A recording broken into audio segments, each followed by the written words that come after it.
Thank you for joining IAB There. Hi, everybody. Welcome to IAB There. I'm Brad Behrens, IAB's editor-in-chief. IAB There is our regular streaming show where we connect the digital advertising industry. This year, 2021, marks the 25th anniversary of the IAB, and we are thrilled to have an intermittent series of interviews about the founding and history of the IAB. My co-host for this series, who we will welcome in just a moment, is Rich Lafergie. He was the founding chair of the IAB. Many of you saw the episode about 3 weeks ago where I interviewed him.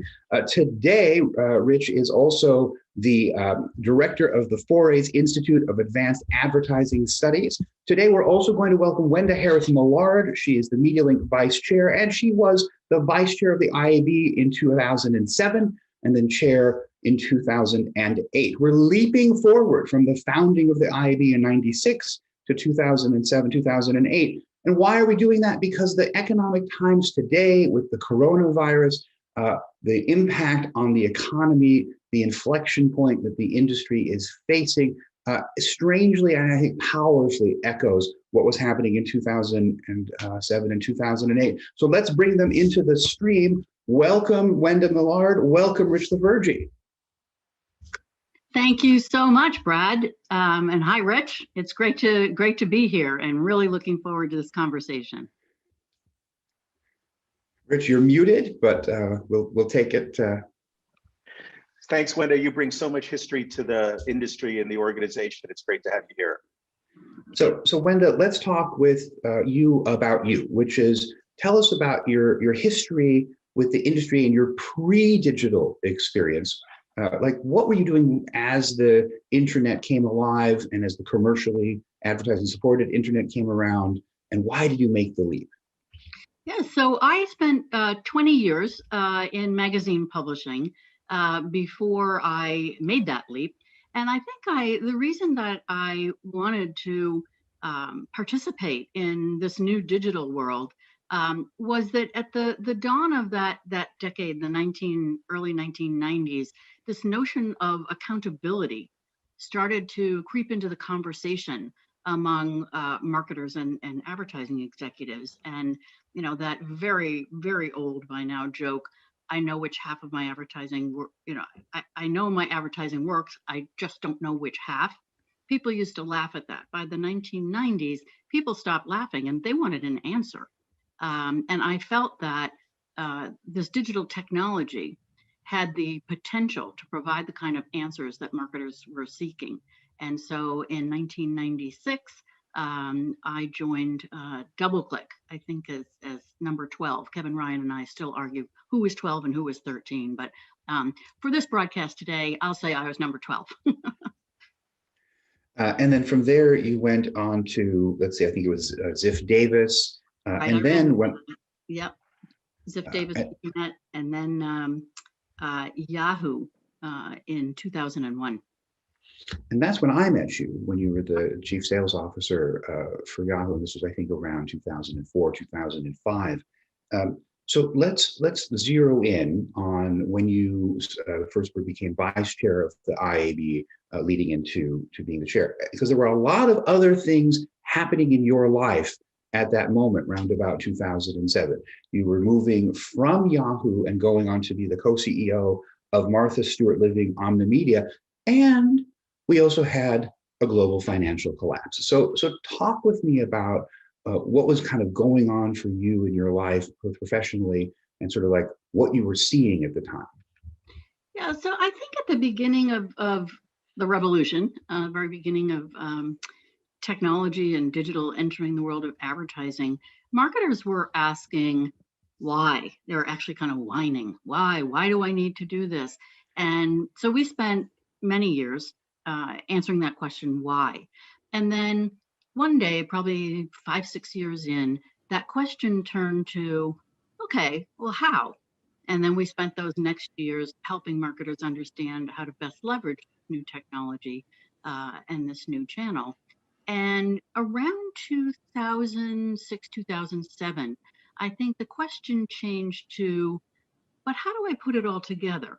You know, I get the why, I get the how, but how do I integrate digital marketing into all of my other channels to create an intelligent marketing plan.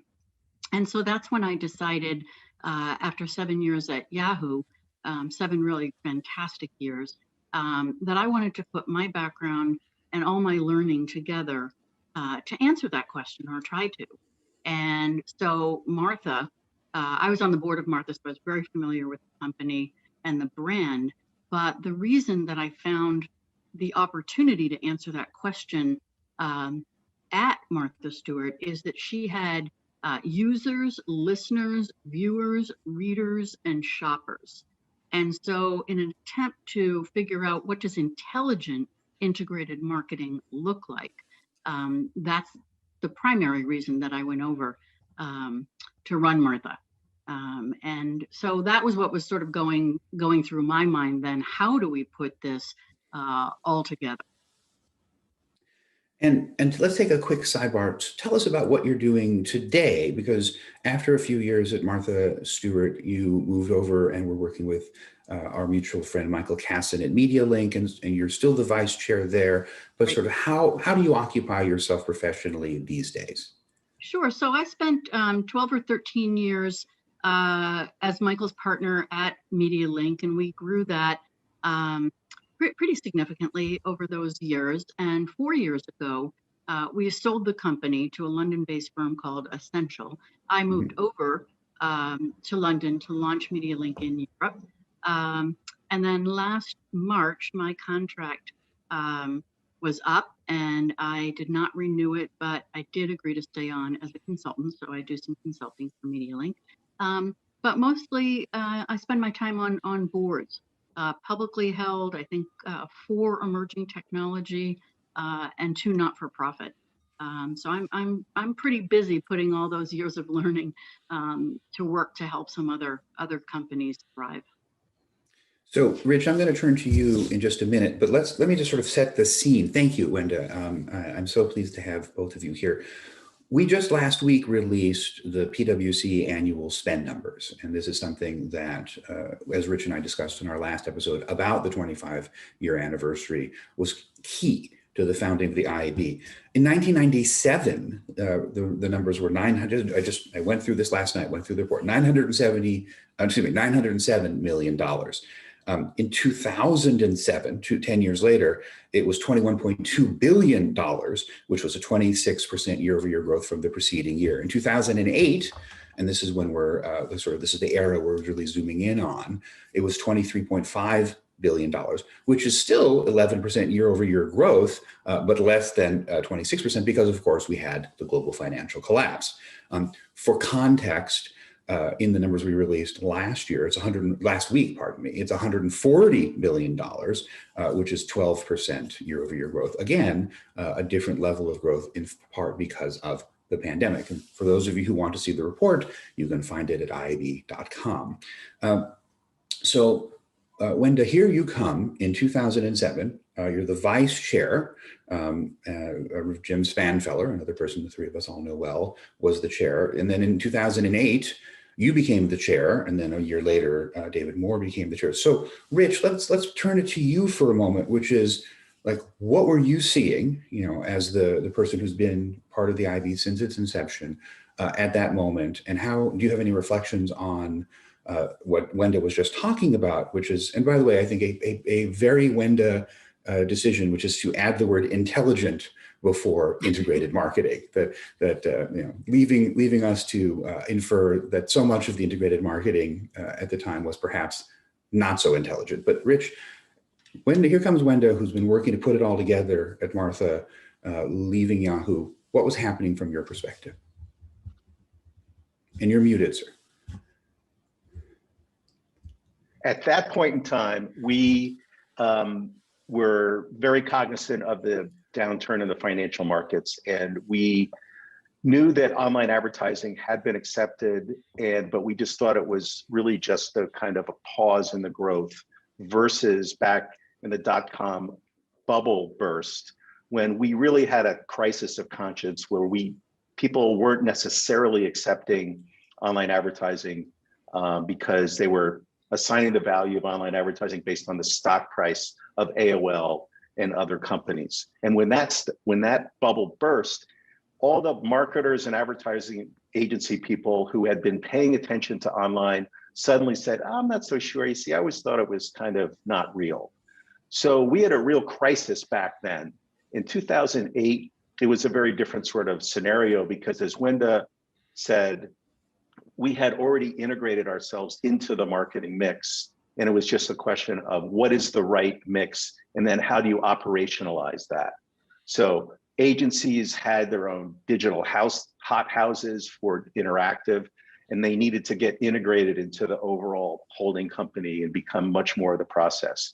So it was really just more, let's get through this period in 2008, and it wasn't the crisis that we had with the dot-com boom.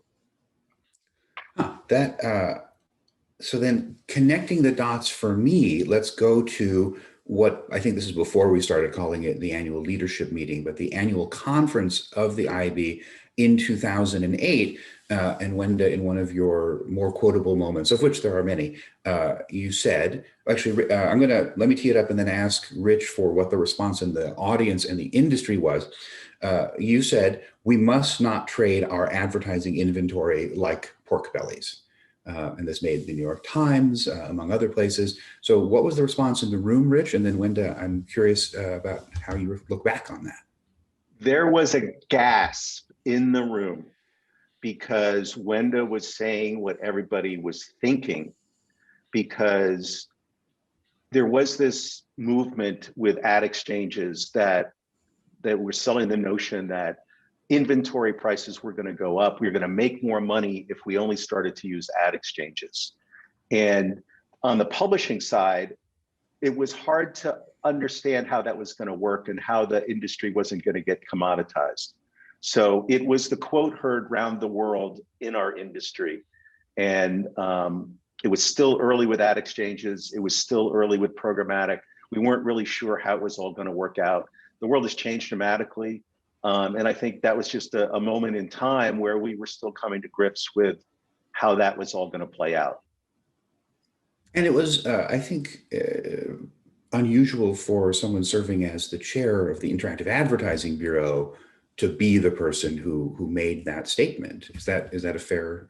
Yeah, it's absolutely fair. I think it was one of the more forceful industry statements coming from a chair prior, or maybe since. It was really a clarion call for people to come together, and I think it was definitely took the industry by surprise, and it was a mobilizing force.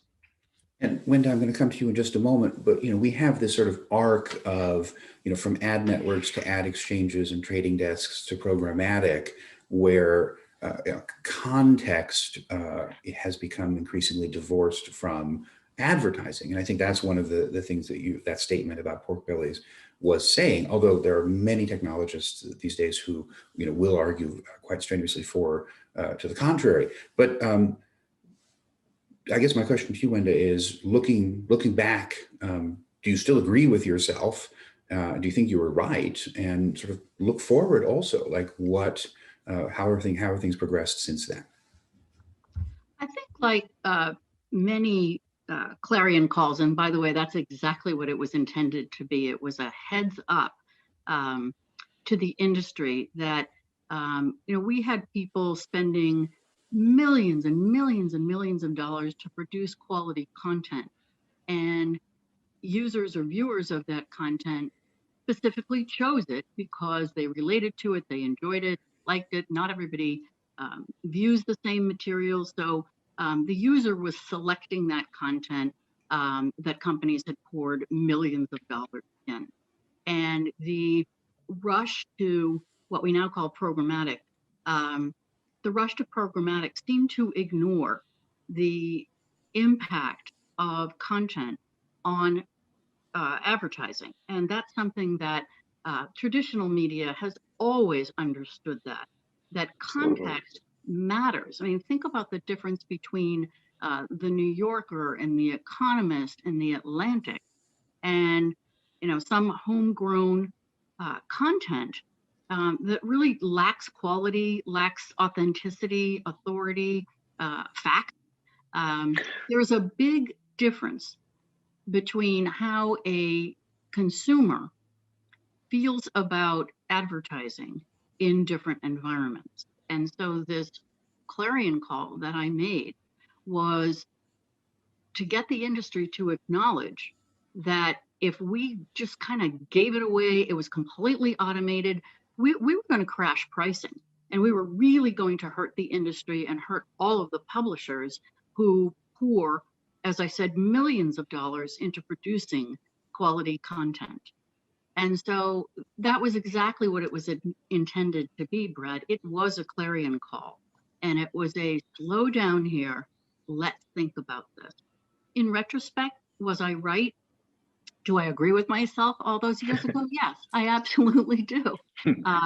I think, like many issues, you go way to the right or way to the left until you come back to center. And I think I had to make a very strong point in order to get us to all think about it and then come back to center. Do I think programmatic advertising is important? Absolutely. And that wasn't at all what I was saying. I kind of was saying, slow down, let's understand the implications, and let's move forward with full thought and full consideration. So I don't disagree with myself. I think I think I would do it again today. I would say it again today. Rich, you're nodding vigorously. I think you might have something to say. Yeah, and I think we've come full circle in, as Wenda said, with the pendulum swinging back to center. You know, as we are looking at the loss of the cookie and the identifier and addressability, context and content has become more important. So I think we're just coming back to center. And, you know, I think the risk back then was that we would get swept away by technologists and technology. And I think, you know, we have a rich history with the IAB of the value of content and the value of publishers, as well as embracing technology. I mean, we're a big tent as an organization, and we have ad technology companies, we've got publishers, we've got platforms. We're a big, big tent, and there's a place for all of it. And I think it's all, again, come back to center where there's technology, there's content, there's quality. You know, I just want to observe there's an optimistic quality in this conversation that that we can push the pendulum and that it will swing back to the center. Whereas in so much of the rest of our discourse, you know, as a civilization right now, we're just seeing increasing polarization and a lack of coming back to the center. And so it's a lovely thought to think that our industry is possibly going to be a place where we can meet in the middle. On the notion that you never want to waste a perfectly good crisis, I just want to sort of zoom in on one thing, which is the clarion call that we're talking about, and then we're going to go on to another one. To what extent do you think that it was connected to the financial crisis, that this is the moment, or this was the moment in 2008 where we should be rethinking these things because of the economic pressure? This is to you, Wenda, although Rich, I'm curious about your response as well. Sure, it was definitely a factor. There's no question at all. The uncertain financial times, you know, certainly from those emerged a lot of questions about our industry and its health. And I think that, you know, my notion that this could crash prices and commoditize our industry, that was definitely, you know, connected to the crisis. That being said, my guess is I would still have made that speech even in a healthy environment, because in a healthy environment you're less likely, obviously, to worry about things. Things are looking so good. So yes, I'm sure that had something to do with it. But I think even in a healthier economic environment, I would have put out that red flag. Yeah, I think the timing of that was really driven a lot by the new technology platforms. Google Ad Exchange came out right around that time. Right. And frankly, a lot of people in our industry did not see it coming. And I think that's what it was so important that Wenda gave everybody a heads up that this was something to pay attention to. And I think we are looking at a similar moment right now. Let's scoot ahead 1 year to another annual conference in 2009. And again, Wenda, you were the chair at the time, and you argued, and I'm going to do two quotes here. One is, you said, while it is undeniable that technology is more important to advertisers and data can give us keen insights into consumer behavior, an overemphasis on measurement is holding back the business. And then the final line of that talk, and we'll go to Rich first about the response in the room and your response individually. The final line was, stop acting like we're selling schmadas and more like the makers of magic that we are, makers of magic. And as a grandson of a long line of schmada men, I really appreciate that one. Rich, response, because again, this is a provocative statement and an exciting one, and one I think that is particularly poignant at this historic moment. But Rich, what was happening back in 2009? Well, I think the reaction in the room was one of inspiration, where people were reminded of why we are in this business in order to help consumers and to help advertisers. There's always been this push-pull in the industry with the technologists and then the media people. And this was a way for things to come together in the way that Wenda was framing it. You know, we talk about just because it can be measured doesn't mean it should be measured. And that's been one of our overhangs in this industry from the day one, you know, from the click-through rate, you know, versus, you know, focusing on conversions in those early days. So I think there was a real grounding and reminder that this is why we're in the business, and it's not just about technology. And, you know, but we can't get away from the discussion on technology as we are dealing with attribution, addressability, all those different issues, which are still dogging us. Mm-hmm. You know, a lot of that stuff that Wenda was talking about back then is just as applicable now. Wenda, has anything changed? And has your opinion changed? My opinion has not changed.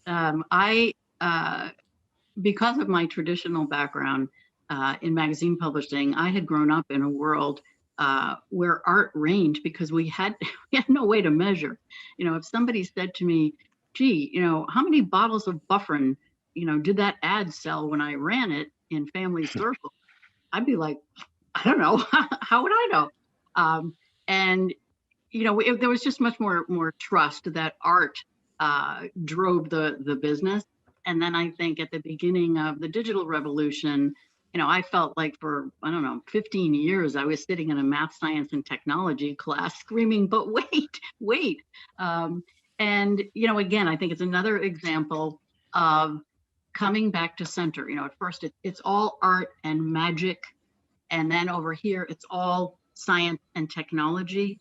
And then we realize, wait a minute, this is an and world we're living in. We don't have to choose. And that's the beauty of the technology, that it has brought more accountability.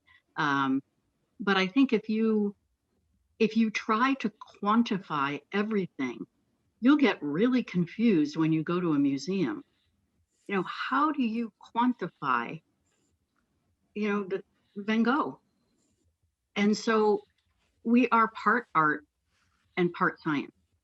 And if we acknowledge that, then we can advance the industry. But the fact that we were stuck in that math class, that was what I meant by it's holding us back.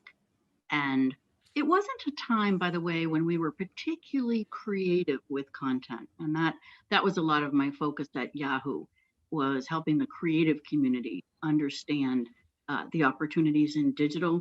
But that conversation was pretty drowned out for a long time. But if you look now at the quality of the content, the quality of the creativity, not all of it can, or as Rich said, should be measured.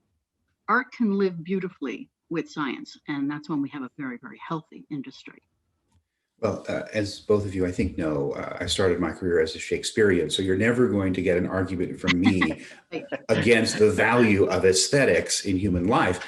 But I'd also like to point out that we do live our lives sometimes when we're not looking at screens, although during coronavirus less and less. And so what the ad tech sort of complex can capture is only a slice of human behavior. And those times when you're walking down the street and seeing an ad in the distance and no one notices, those still are impressions. There was a CMO who was very humble in one of my earliest kind of industry events, who said simply, all we can say is that such and such campaign was associated with a period of growth, right? And that was it. They were unwilling to make the kind of direct attributions that we struggle to make, and that we're capable of making, just not as completely, I think, as we sometimes think. So let's look forward, which is, we've been talking about this a lot, but we are at the 25-year point. Wenda, let's start with, how do you think that the IAB has changed since 2007, 2008, 2009? And then let's compare and contrast what's going on right now, the crisis that we don't want to waste with coronavirus, with what was happening back then, and kind of look forward, like, what should we be doing? So that's to you first, and then to Rich, please. Sure. Well, I think like all good and positive things, the IAB has matured beautifully. I would say one of the most significant differences and advances is that it's much more inclusive. It's sort of every part, I don't like this phrase, but I'll use it for want of anything else, but every part of the ecosystem is welcome to be a part of the IAB. And I think when we started out, we didn't include clients and agencies and lots of the support companies. It was a little bit more focused in its composition. And I think that opening it up has been very, very positive over these years. I think the vast breadth of services that the IAB provides to its members, I mean, it's almost breathtaking that, a handful of people can provide these services. I mean, this is a great example. This conversation, I hope, is helpful to people in the industry. That saying, we stand on the shoulders of those who came before us. I mean, understanding history, I think, is important always to understand, again, the context in which you're working. So I think the quality, as well as the breadth of content and services that you provide to the membership, I mean, that has accelerated in its pace and in its overall offering. So I would say those are the two things that I would say are really, really different about the IAB and represent wonderful growth. And look forward. Give us advice. 25 years from now, I don't think, maybe there will still be an IAB there, but it certainly won't be the three of us, or maybe, who knows, but it'll be an avatar. But what do you think we ought to be focusing on for the next 25 years? And then, Rich, again, I am going to go to you with these same questions. Yes, I think that it's really the responsibility of the IAB to present balanced thinking and opportunities. I do believe that the IAB has a responsibility to be direct and to be forward and forthcoming about the issues that we face. And that has to be part of the IAB's mission, is to continually educate its membership as well as the larger community of advertising, marketing, and media. I think that's an important responsibility. And the issues that we're facing today in our digital world, they're really, really significant. And, the issues of privacy, which, boom, I was at DoubleClick, so that's a 25-year-old problem. And I think that it couldn't be more devastating, and we've seen that certainly in our national politics. It is really important that we solve this privacy issue, and I think the crumbling of cookies is part of the way. But I very often feel that some of the leaders in our industry are not taking ownership of this problem. And I feel like we're so often on the defensive instead of taking hold of the issue, admitting what the issues are, and providing solutions. And I mean that individually as companies and collectively as a community. If we don't pay closer attention to this now, we are going to find ourselves a quite regulated industry, and that is going to hurt us, in my opinion. So I think that's an example of an issue where the IAB needs to educate and, when necessary, take a strong stance on issues like that. The lack of trust is only increasing, and that's very, very bothersome. Lack of trust by individuals and also by government. They really don't like us, and that's a problem. So I think, as we look forward, whatever those issues are, and new ones will surface as well, I think we all need to be involved in providing solutions that keep the industry healthy for the long run. Rich, why don't you bring us home? What's your last words or last questions, and we'll move on.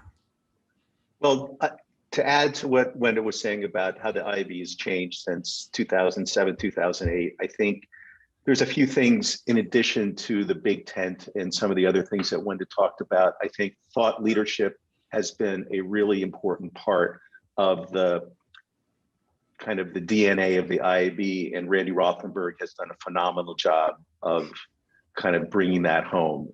I think the second thing is the tech standards. We've always been an organization about standards, and with the tech lab and actually grounding the industry in the kind of technology that keeps the trains running and will get us going to the future. That's a very important part of what we do. And a third piece, which has really come home, and as Wenda was talking about, it's become even more important, is our lobbying efforts in Washington to not only have a voice into the regulatory discourse, but also to take what's going on in Washington and telling our members what it means for them. Because it's not just about Washington. As we all know, it's happening in states all around the country. So those are some defining things I think the IAB has done versus back then. And then I think the other thing, looking forward for the next 25 years, is for the IAB to really be that force that inserts the consumer back into the industry. Because I think in some ways we overcorrected around technology and saw what was possible, and we didn't always keep the consumer in the center. And a lot of us that come from traditional media and marketing know that the consumer is always at the center of everything that we do. So we've got to find the intersection of privacy, safeguards, regulations, and consumer benefits, because we had this implicit understanding of the value exchange of free content for your attention. And now we need to elevate that and think about other benefits for the consumer. And there's lots of different things where that could go. And we talked about that in the last IAB there. So I think the IAB can do a lot to insert the consumer back into the discourse and keep us focused on the prize, which is helping consumers. Yeah, I've recently been thinking that maybe if we stop calling them consumers and start thinking about them as citizens or something else, that might be a helpful way. Because is it a value exchange or is it a data tax? Anyway, I'm just as you know, I'm interested in the power of words. Let me end with something that I want to just thank both of you. In my youth, I did some work for the Rotary Club, and their slogan is service above self. Service above self. Both of you have given extraordinary service to the industry. Both of you were winners of the AdTech Industry Achievement Awards because of that service, an award that no longer exists, but was very dear to my heart back in the time. So I just want to end by thanking you, and thank you for joining us today as we, on our 25th anniversary, are trying to make sense of it all and also look forward. So Wenda Harris-Millard, Rich Lafergie, thank you so much for joining us on IAB There. I'm going to have you magically disappear from the stream and go to the credits. IAB There is a production of the Interactive Advertising Bureau. Our show today was produced by Connor Healy, Joe Pilla, and Loretta Bain. I'm Brad Behrens, editor-in-chief here at the IAB. Thank you so much for joining us. We will continue this series throughout the year, and we have many other episodes on many other topics. Thank you again, and have a great rest of your day. Bye-bye, everybody.